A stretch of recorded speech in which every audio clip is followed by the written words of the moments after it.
Hello everyone, welcome back to my channel. If you are new around here, my name is Mark and I live in the beautiful city of Porto in Portugal.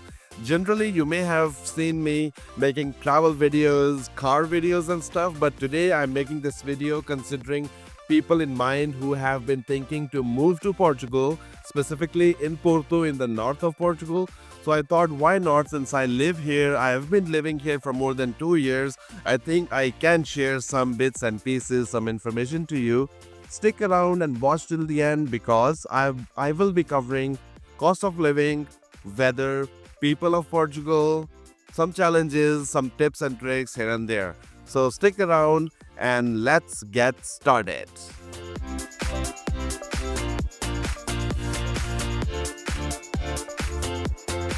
Okay, so in the very beginning, in the very first segment, we will cover the most important point, that is the cost of living.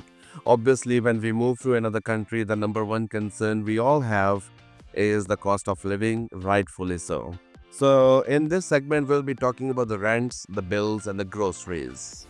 So, first of all, finding homes, not very easy, but not impossible. In terms of their rents, a two-bedroom apartment can cost anywhere from 1,000 euros to 1,000 to 1,500 euros. Trust me, it is expensive a little bit since the market has grown. A lot of influx of people here in Portugal, the rents have indeed gone higher.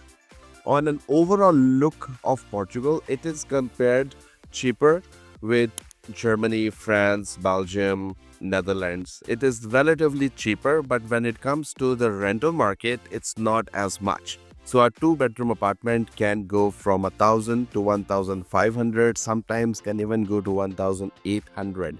Something that you can keep in mind. Living in Porto, rental-wise is not very cheap. If you go a little bit on the side, like Valungo, Maya, and those areas, you can get a little bit better rate.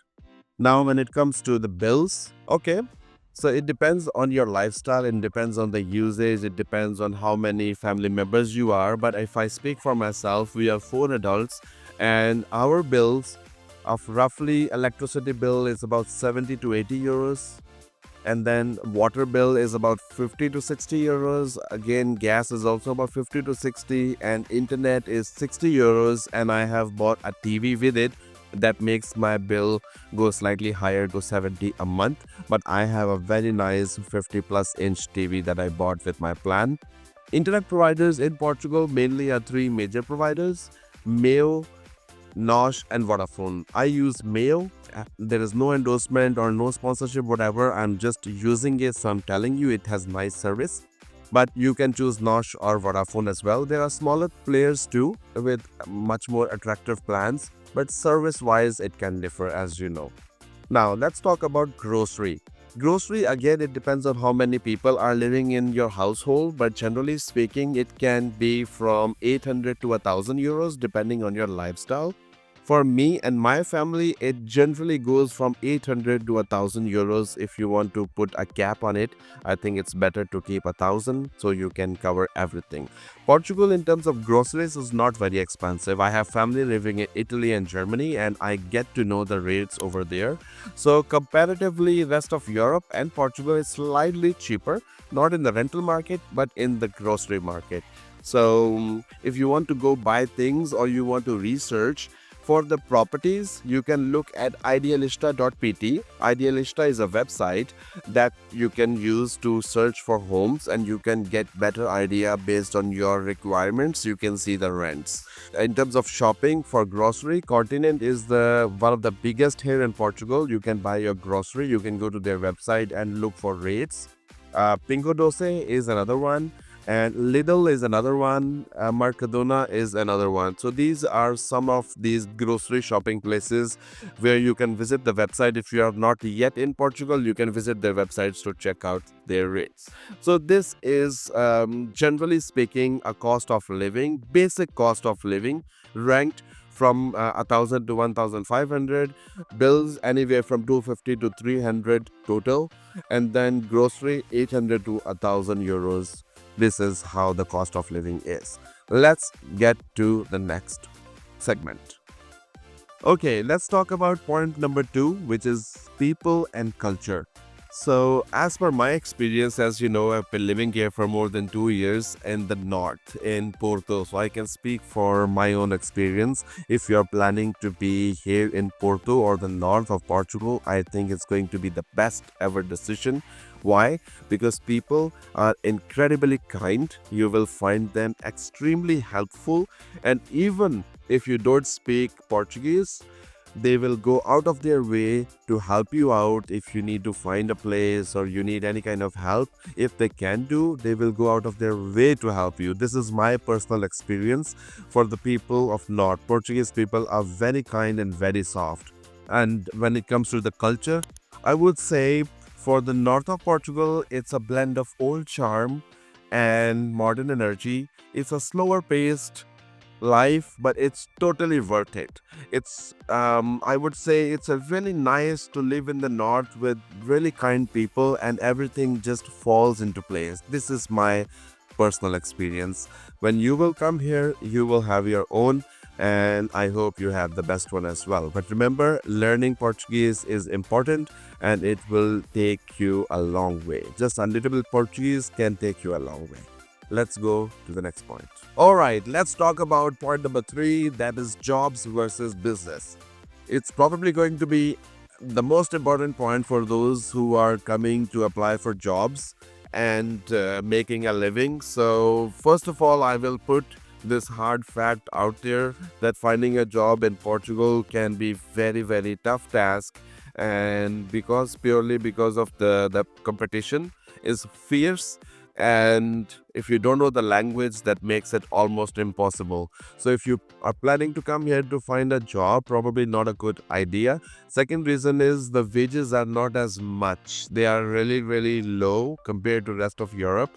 So my personal view is to start a business. So jobs versus business, my vote is for business. Why? Is because you can make a decent living by running a business as a company if you have the budget for it, or you can actually register yourself as a freelancer and start selling services. If you are a graphic designer, you can make a product, you can make a candle, you can sell whatever that you can sell as a freelancer, you can do.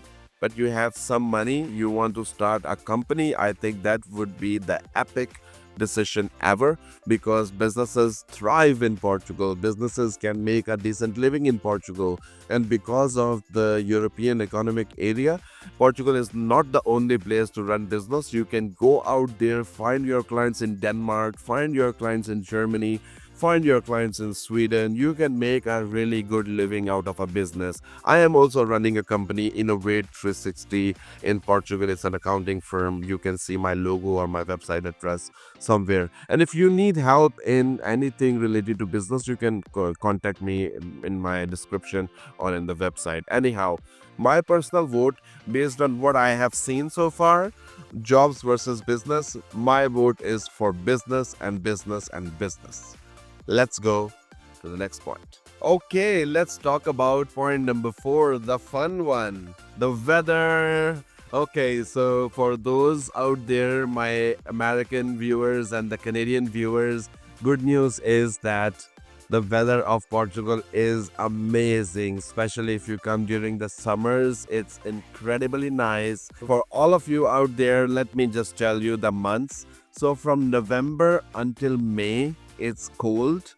I would have a little bit exaggerated by calling it May, because November being one of the cold months, then December, January, the coldest months. It's not as cold as some of the other European countries. We don't have snow. We have snow in some areas, but in Porto specifically or northern Portugal, we don't have snow. But it can go weather-wise until -1 degrees, 1 degrees, 5 degrees, and these are at night. And during the day, it generally be from 10 degrees to 15 degrees during cold weather. And when it comes to summers, from let's say June to October, is nice and beautiful, sunshine, it's warm, it's really nice. And if we go further south towards Lisbon, the capital of Portugal, it can be quite hot. Okay, so Porto, because of the Atlantic, is relatively colder in terms of summers because our maximum degree centigrade goes to 30 degrees centigrade. I remember when I was in Malaysia and it was 30 to 35 throughout the year, and I used to love it. So here the maximum it goes as 25 degrees up to 30 degrees in Porto.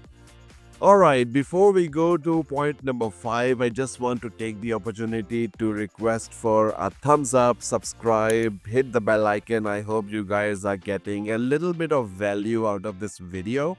So let's talk about point number 5, that is challenges. So it's not always sunshine and roses, guys. There are a little bit of challenges here and there. Porto has a lot to offer. I love Porto, but here are 3 biggest challenges that you should be aware of. Number 1, language.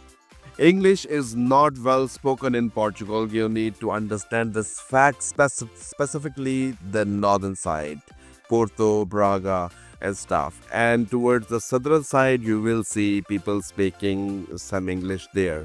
But my personal suggestion is break the barriers, learn just a little bit of Portuguese to blend in the system, to blend with the people. Let's say if you go to mom and pop shop, they probably won't be speaking English. So you need some Portuguese, time wishes, ordering ways. Let's say you buy something online and you need to call to the customer service. Now they speak Portuguese. What you gotta do?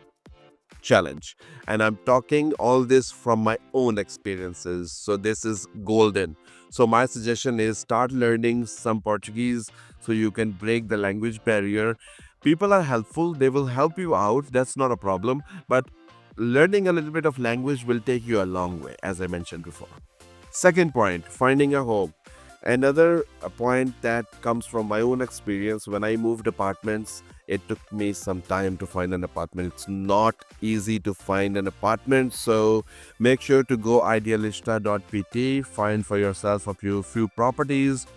In Portugal, we have numerous different conditions, especially when you want to rent an apartment. You may need to present your financial capacities.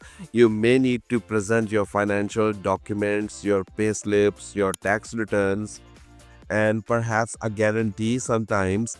However, you can also consider paying 3 months in advance or 6 months in advance, or sometimes it can be a little bit harder. People asking for one whole year rent in advance. If you can present a guarantor, you can present your financial statements to the homeowners. This can make your life a little bit easier. Go to the website and find your apartment way before time so you don't have the challenges. The third biggest challenge is, again, as I mentioned before, finding a job. That is one of the most difficult thing. If you know the language and if you know the skills in demand, then it's not a problem. But generally, one of the biggest challenge for many people is finding a job. Alright guys, that was the video. Thank you so much for watching. I hope you guys got a little bit of value out of this video. Not to worry about the challenges, don't get discouraged. The challenges are small, but Porto has a huge thing to offer, that is peaceful life, beautiful people, amazing weather. I personally love it, and I hope that my video may be helpful to many of you. So let's not make it one way. Drop a comment below about your challenge or what you are nervous about or what you're excited about and stuff like that, so we can make this two-way communication. Don't forget to share this video with somebody that you know who is planning to move to Portugal, and let's share the help. And do subscribe, like, and share. I will see you in the next video. Till then, take care everybody. Peace and stay blessed.